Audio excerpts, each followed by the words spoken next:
작품을 하면서 조각을 하면서 항상 느꼈던 거는 공간에 대한 관심이 많았어요. 그래서 오랫동안 제 작품의 그 타이틀이 더 스페이스였거든요. 공간.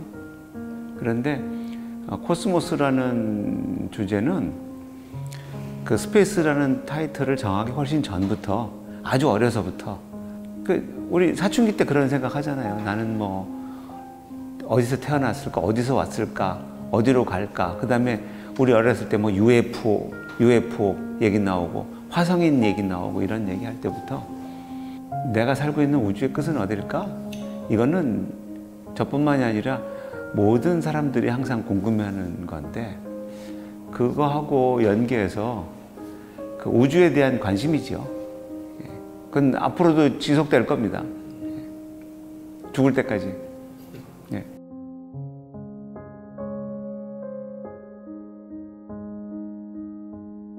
조각을 처음 시작을 할 때 처음 접했던 게 점토입니다.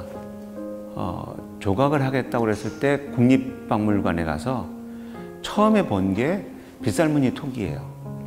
근데 빗살무늬 토기가 완벽하게 형태가 돼서 복원되어 있었던 게 아니고 깨져 있는 거를 석고로 이렇게 다 떼워서 놔뒀는데 그 조각조각이 너무 조형적이고 너무 멋있었어요.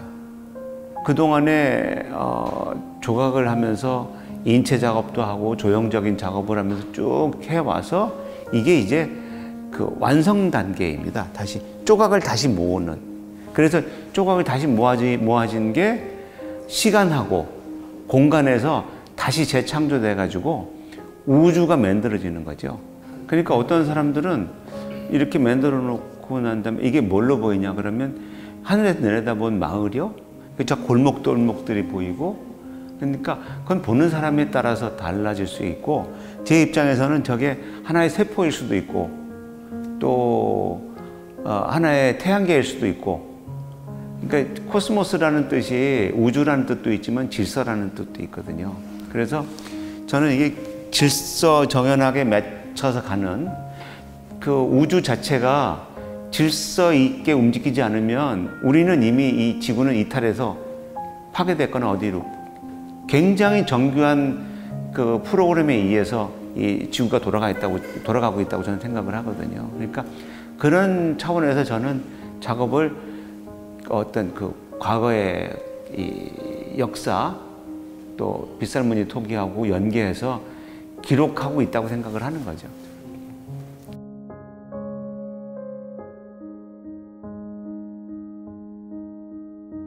작가의 입장에서는 이 작업하는 자체가 즐거움이면서 고행이에요.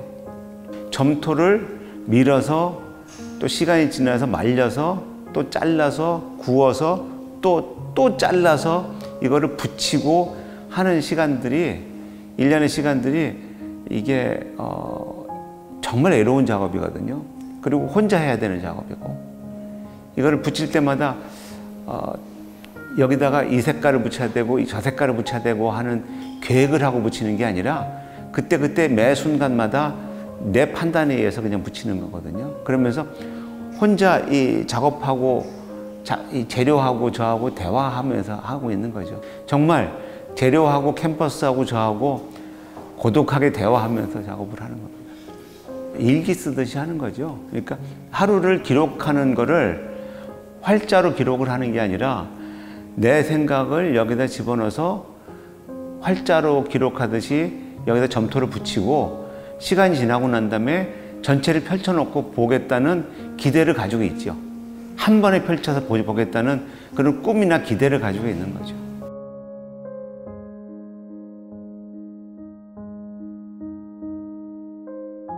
네. 정대원 교수님의 가장 최신작이 소개되는 전시인데요. 물론 이제 한 1년 전, 2년 전 작품들도 같이 섞여 있긴 하지만 뭐 오른쪽에 있는 전시 같은 경우는 전시 세팅하기 하루 전까지도 작업을 하셨어요. 그거는 시간이 임박한데 작품이 완성되지 않아서가 아니고 교수님의 철학 자체가 여기 제목이 우주라고 하는 것처럼 우주에는 생성과 소멸이 계속 반복되는 것처럼 이번에 전시하는 것들도 끝과 시작이 꼭 정해져 있지는 않다는 뜻입니다. 그래서 오기 전까지 모든 것은 계속 생성해가는 과정이다 생각해서 전시를 준비하셨고요. 또 그 전에 20여 년 전에 야외에 큰 조각 작품을 설치하셨을 때에도 그때도 공간과 좀 관계에 대한 이야기를 계속 하셨습니다. 지속적으로. 그래서 이 지역 자체가 남과 북이 어떻게 보면 되게 가깝게 마주하는 지역이고 또 그 당시 통일이라는 주제가 있었던 것처럼 그렇게 그 당시 공간에 대한 얘기, 인간의 관계에 대한 이야기를 이번에 조금 더 사적이면서도 더 범우주적인 관계로 풀어나갔습니다.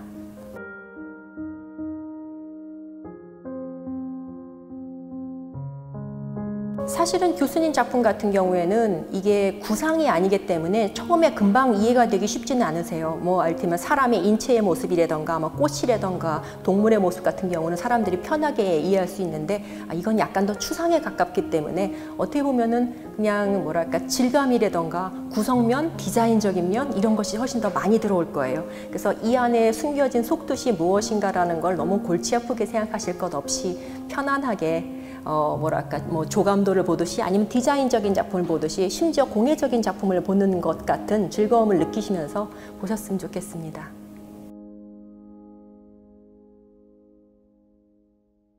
또 이렇게 좋은 날씨에 이렇게 정 교수님의 그 좋은 작품이 있으니까 더욱더 아름다운 김포 조각공원인 것 같습니다.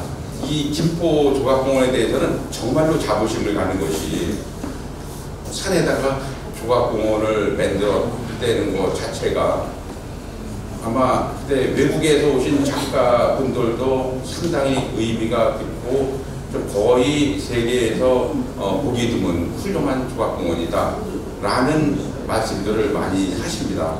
오늘 이렇게 아름다운 공간을 마련해 주신 김포문화재단도 감사드리고요. 또 이런 전시를 하시느라고 아마 몇 년 동안 저 작품 하나하나 저 코스모스 작품을 보면요. 하나하나 교수님이 혼이 서려 있는 점을 다 찍으신 것 같아요. 그러니까 그런 것들이 다 여러분들이 앞으로 예술의 세계를 마음껏 향상시키는데 큰 활력소가 될 걸로 기대하고요. 진심으로 축하드립니다. 올여름 내 즐겁게 그리고 힘들게 했습니다. 올여름 내내 작업실에 있으면서 행복한 하루하루를 보냈습니다. 작품은 그냥 편안하게 보시고 그리고 아까 대표님이 소개해 주신 것처럼 정말 국제적인 작가들의 작품들이 물론 많은 분들이 돌아가셨어요. 이미 20년 전에 저도 참여를 했는데 지금은 돌아가신 분도 많고 아까 좀 전에도 저도 작품을 쭉 가서 보면서 많은 생각을 했습니다. 그때 같이 활동했던 분들이 지금은 고인이 되고 그런 것 때문에 많은 생각을 했는데 여러분들한테는 또 새로운 공간일 거라는 생각을 해요. 박철. 반은 가운데인가? 천의 얼굴인가? 당신인가? 반에 관한 두 가지 아픔이 있다. 어머니 김포 들판 끝에서 피난살이 할 때 하늘이 검게 뒤집히고 장대비 쏟아져 내릴 때 물 주전자 들고 나는 들판의 반에 서 있었다. 마을로 돌아가야 하나? 내쳐 나가야